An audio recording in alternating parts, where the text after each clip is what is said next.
Amanda, kami mendengar informasi mengenai sudah surutnya banjir di sana. Bisa Anda jelaskan lebih detail kepada pemirsa, Amanda?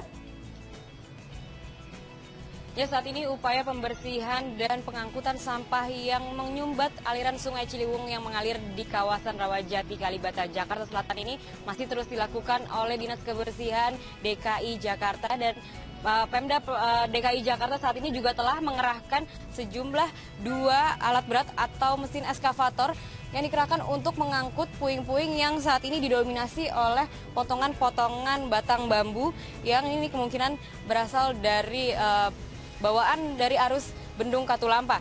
Dan saat ini upaya pembersihan ini memang masih terus dilakukan oleh Dinas Kebersihan DKI Jakarta dan juga tadi dibantu oleh anggota dari TNI Angkatan Darat, karena memang sampah-sampah ini jika dibiarkan ini nantinya bisa mengakibatkan banjir yang lebih parah, karena melihat keadaan saat ini hujan masih terus turun, dan apabila nanti di Bendung Katulampa ini bendung airnya kembali meningkat, ini tidak menutup kemungkinan bila nantinya terjadi banjir susulan.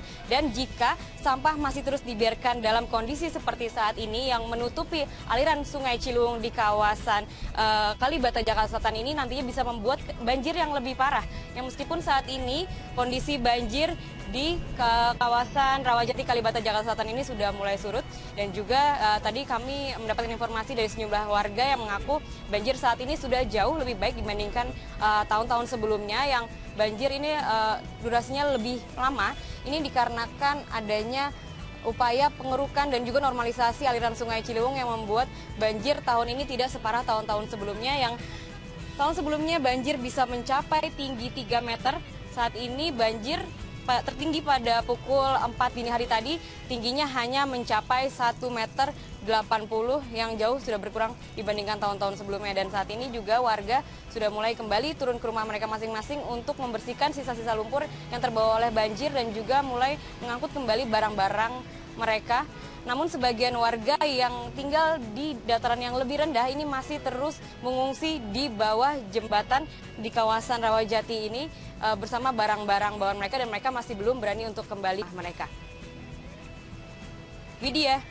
Baik, terima kasih rekan Amanda Dasro. Sebelumnya ada Humaira Balkis. Teman-teman, selamat kembali bertugas. Ini setiap tahun seperti apa ya? Seperti sudah terjadwalkan begitu. Betul. Dulu pernah di Kampung Pulo juga kan? Betul, tapi di Kampung Pulo malah mengakunya lebih parah dibandingkan dengan tahun-tahun sebelumnya. Tapi Rawajati tadi katanya Lebih baik. Lebih baik. Lebih baik itu dalam artian berkurang begitu ketinggian airnya ya.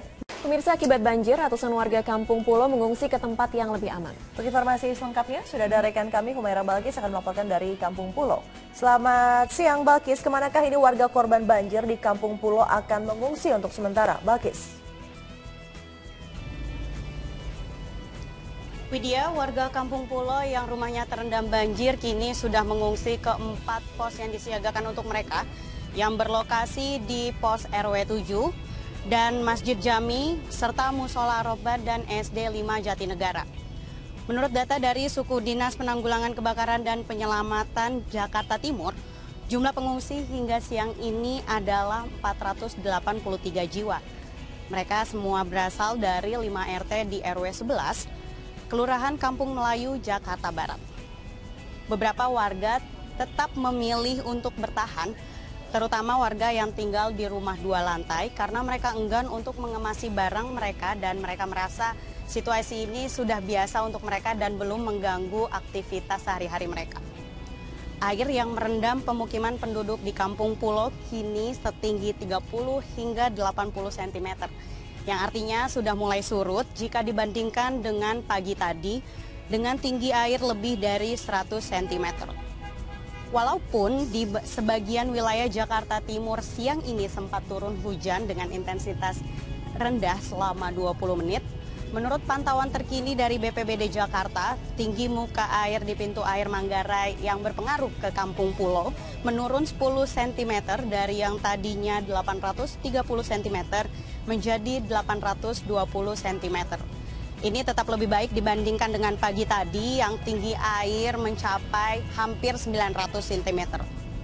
Satu perahu karet milik Suku Dinas Penanggulangan Kebakaran dan Penyelamatan Jakarta Timur disiagakan di tepi Kali Ciliwung, yang nantinya perahu ini akan berfungsi sebagai kendaraan evakuasi warga bila Kali Ciliwung kembali meluap karena aliran air dari Bogor Demikian Widya, informasi terkini dari Kampung Pulo. Kembali ke Anda di studio. Baik, terima kasih Balkis. Sementara itu kita akan menuju ke rekan Amanda Dasro di Rawajati. Pemirsa, sebuah truk berpenumpang 20 orang pasukan TNI terperosok ke dalam jurang saat melakukan pengejaran terhadap kelompok Santoso di Pegunungan Poso. 5 orang anggota TNI meninggal dunia dalam insiden tersebut.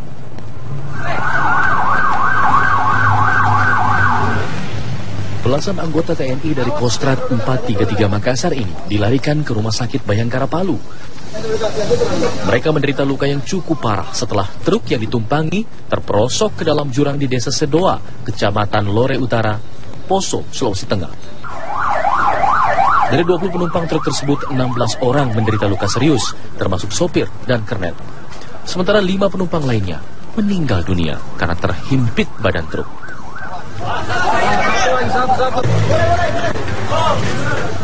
Pasukan TNI ini sengaja menggunakan truk angkutan umum milik sipil untuk melakukan pengejaran terhadap kelompok Santoso di sekitar Pegunungan Poso. Para anggota TNI ini sedang mengikuti operasi Camar Maleo keempat bersama Polri untuk meringkus kelompok teroris tersebut. Dari Palu, Sulawesi Tengah, Abdi Mari, TV One mengabarkan. 5 anggota TNI yang tewas dalam kecelakaan truk rombongan Kostrad di Desa Sendoa, Kecamatan Lore Utara malam ini diterbangkan ke kota Makassar, Sulawesi Selatan.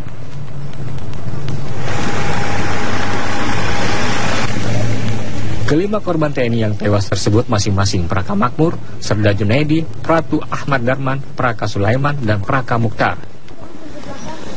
Kelima jenazah prajurit TNI tersebut diterbangkan dari Bandara Mutiara Sis Al Jufri Palu menuju Bandara Internasional Sultan Hasanuddin Makassar, Sulawesi Selatan. Dengan menggunakan 5 ambulans milik Polri dan TNI, 5 jenazah anggota TNI langsung dibawa ke dalam pesawat komersil. Jenazah 5 anggota TNI tersebut akan disemayamkan di Kostrad 433 Julusiri Makassar untuk kemudian diserahkan kepada keluarga. Dari Palu, Sulawesi Tengah, Abdi Mari, TV One mengabarkan. Kita ke kabar selanjutnya, terkait insiden teror di Paris, Prancis, Wakil Presiden Muhammad Yusuf Kala meminta aparat TNI dan Polri meningkatkan kewaspadaan menjaga objek vital strategis di tanah air. Menurut JK, aksi terorisme di Paris bisa terjadi di negara manapun, termasuk Indonesia. Minta ke Polri dan juga TNI untuk lebih waspada dan lebih teliti dan kemudian tetap menjaga objek-objek atau tempat-tempat yang strategis kayak bandara atau tempat yang lebih ramai. Nah, itu lebih ditingkatkan kewaspadaannya dan telitiannya di perbatasan orang yang datang juga kita lebih hati-hati. Karena ini bisa terjadi di seluruh dimanapun di dunia ini. Sementara itu, pasca penyerangan di Paris, pemerintah Malaysia meningkatkan sistem pengamanan konferensi tingkat tinggi ASEAN yang akan digelar minggu depan.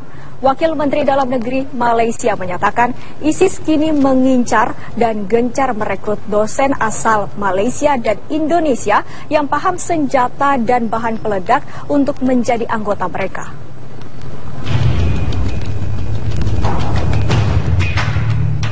Pemerintah dan polisi Malaysia mengklaim berhasil mematahkan jaringan dosen Malaysia dan Indonesia yang tergabung dalam kelompok ISIS. Gerakan ini dipimpin dosen dan warga Malaysia, Dr. Mahmud Ahmad, yang kini diduga bersembunyi di Filipina Selatan. Mahmud dan sejumlah koleganya kini masuk ke daftar orang yang paling dicari.